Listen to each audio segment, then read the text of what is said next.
Hey, you found me on a boat out in the North Sea. I'm out here to see something that I've wanted to see since I was a kid.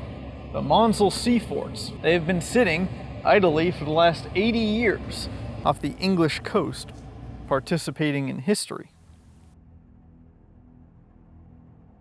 If you were a German pilot in World War II and you were tasked with bombing London, but all of your navigation equipment failed on you, you would still be in luck.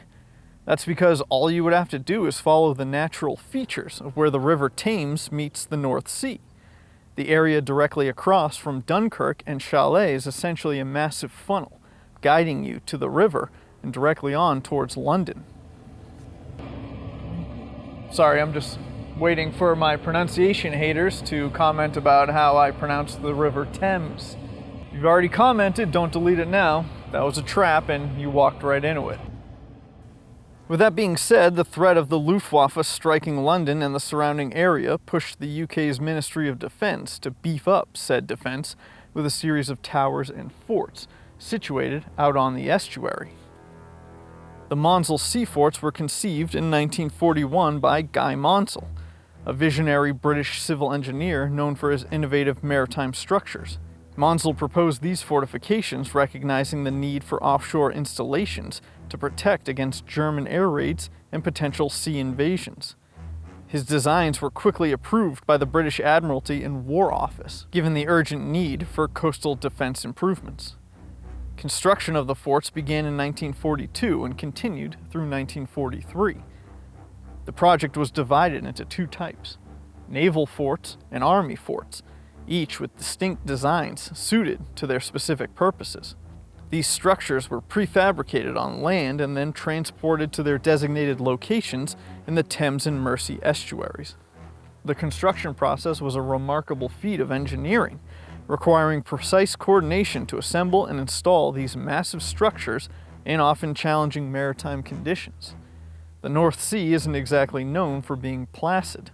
The primary purpose of the Maunsell Sea Forts was to bolster the UK's coastal defences against German military operations.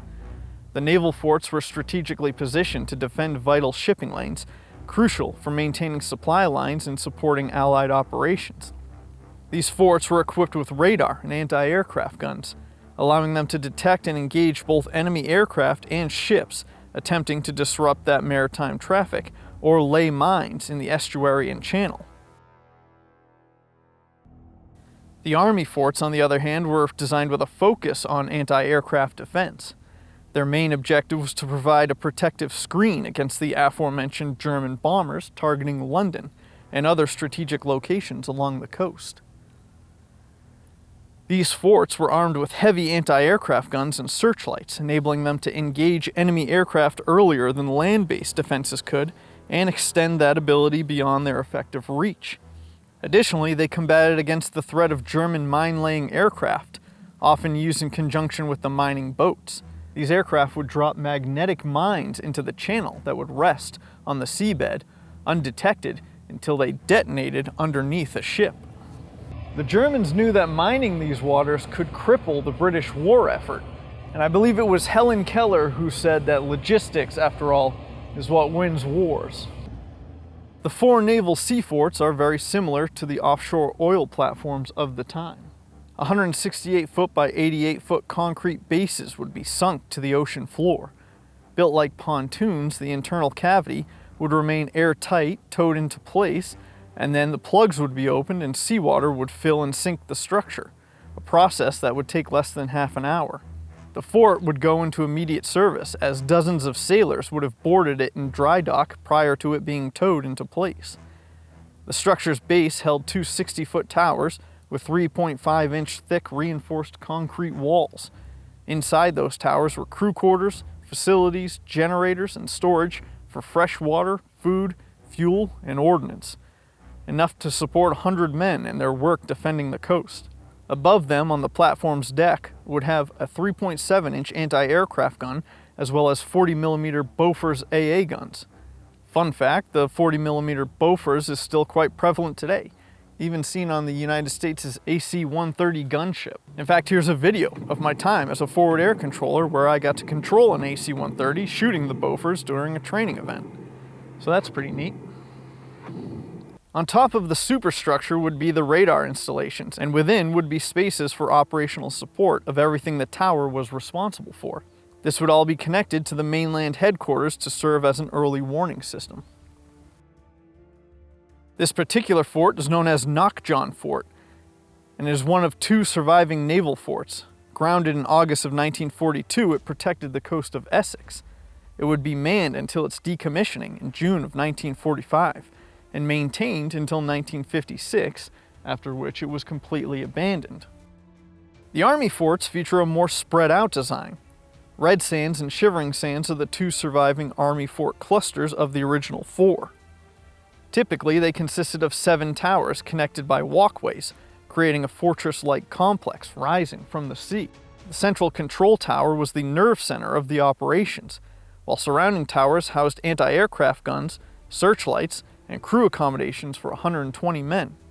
This layout allowed for a 360-degree field of fire and maximum coverage of the surrounding airspace and sea surface. Both the naval and Army forts were designed to withstand severe weather conditions and potential enemy attacks, with their elevation providing an advantageous position for surveillance and defense. If you're one of those people who believes that the Earth is round, then elevation matters. From about 10 feet up, like here on this boat, I can see about 4 miles. 50 feet up, and you're getting out to about 9 miles on a clear day. And 100 feet up, you can see about 12 miles.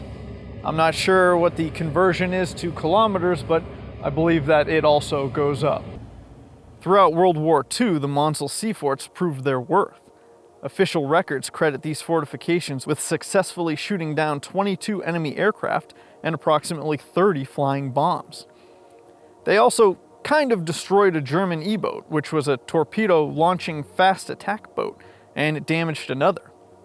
One night in January of 1945, 20 German E-boats had been patrolling out of Holland when they were suddenly surprised by 3.7-inch AA guns shooting, essentially out of nowhere, as they were unaware that the towers even existed in the estuary. They scrambled to evade, which resulted in 2 of them crashing into each other, one of which had to be scuttled on site.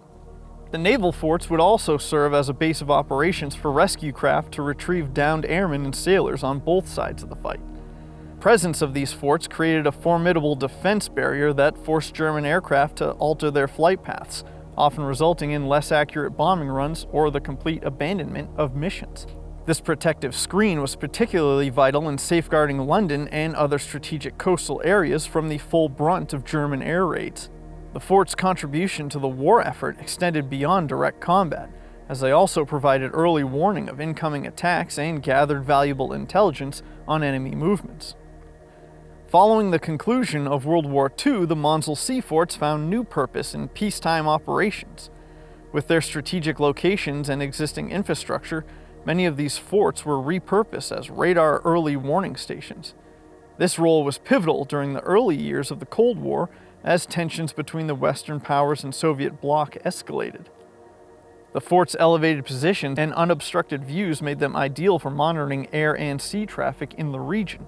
The fort's crews during this period focused on maintenance, monitoring, and communication tasks, a stark contrast to their wartime roles.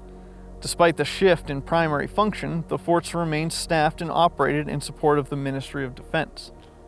As technology advanced and defense strategies evolved, the strategic value of the Maunsell Sea Forts began to diminish. By the late 1950s, developments in radar technology and changes in potential threats rendered these fixed fortifications less critical to national defense.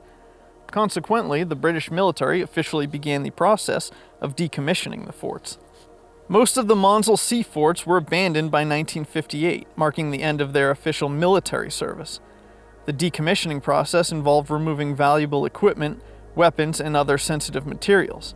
However, due to the complexity and cost of dismantling these massive structures, many were simply abandoned in place.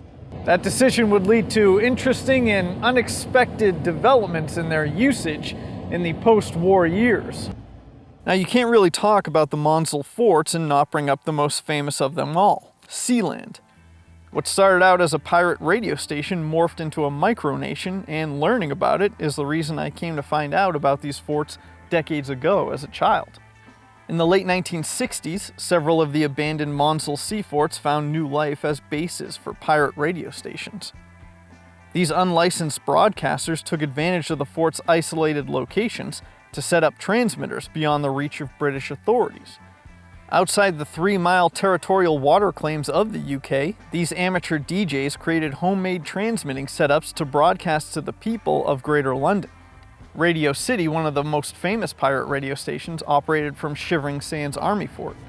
Radio Essex, which became known as BBMS, or Britain's Better Music Station, broadcast from Knockjohn here and was operated by a retired British Army major known as Paddy Roy Bates.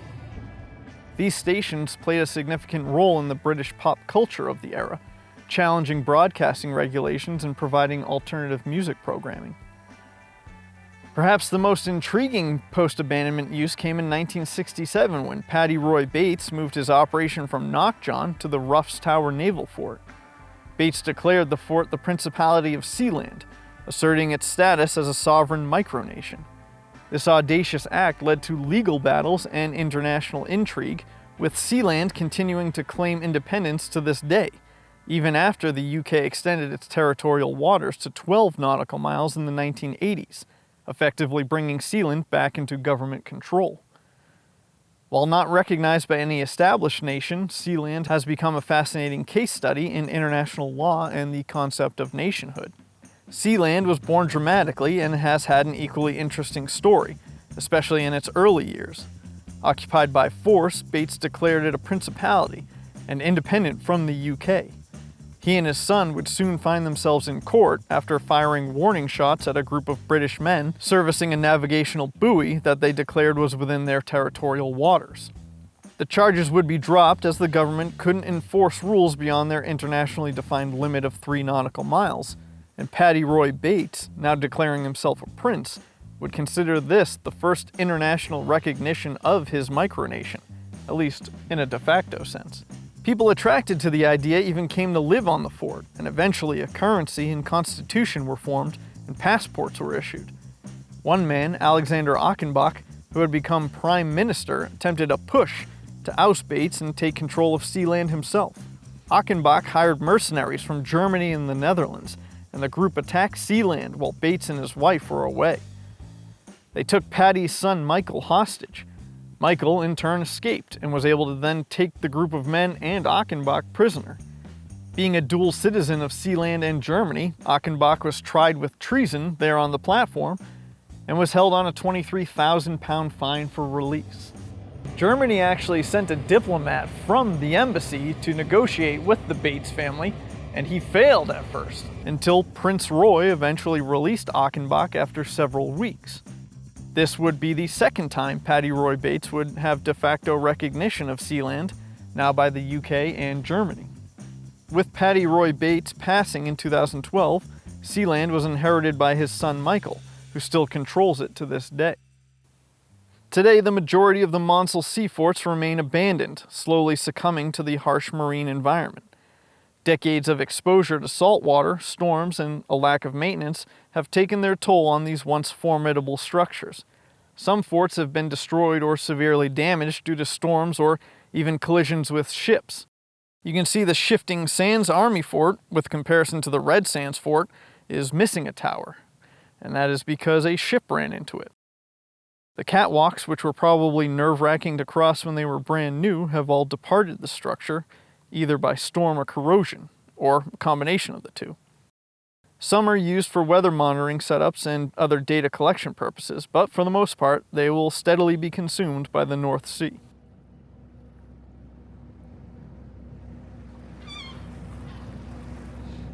A few miles north of here is an oil rig graveyard. You can check out this video to see more about that. Or check out these videos about the German war machines that were used to attack London. Thanks for watching. Thanks again to my Patreon subscribers for helping me get here. And as always, until next time, get lost.